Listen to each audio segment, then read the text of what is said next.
Waits of responsibilities. કેવી responsibilities?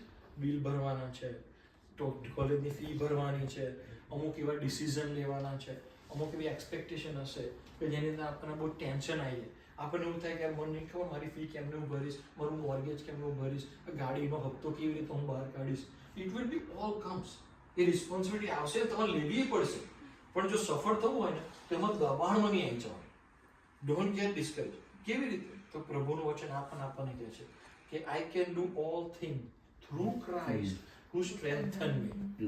જે મને સામર્થ્ય આપે છે તેની સહાયથી હું બધું કરીશ.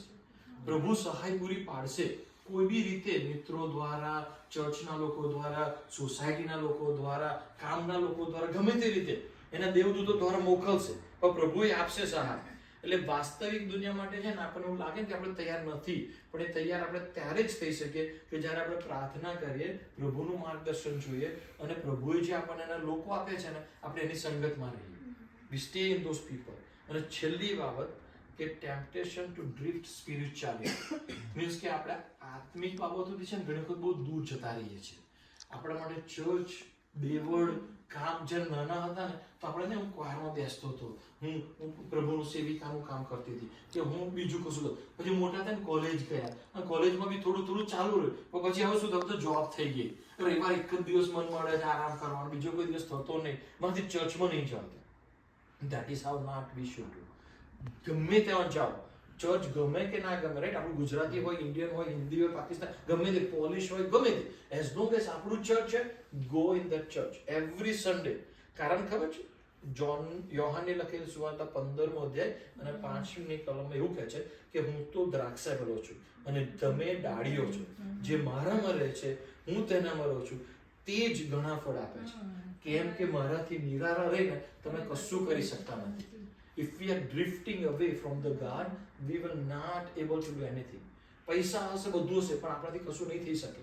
શાંતિ નહીં મળી શકે, આશીર્વાદ નહીં મળી શકે, પ્રાર્થના નહીં મળી શકે. એટલે ખબર મેં શરૂઆતમાં શું કીધું?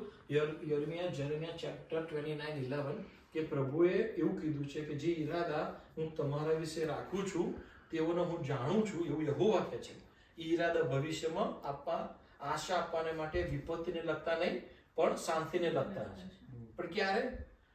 તમે મને હાંક મારશો અને તમે જઈને મારી પ્રાર્થના કરશો એટલે હું તમારું સંભાળીશ.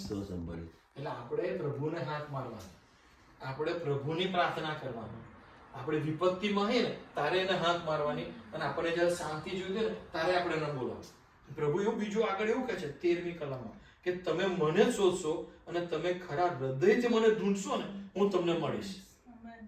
Many time V feel that કે ના હું તો બહુ પર છું નહીં, ખરા હૃદયથી આપણે એને શોધવાનું, ખરા હૃદયથી, right? So as you guys graduating, તમે તો થઈ ગયા તમારી ગ્રેજ્યુએશન પાર્ટી સેલિબ્રેટ કરો.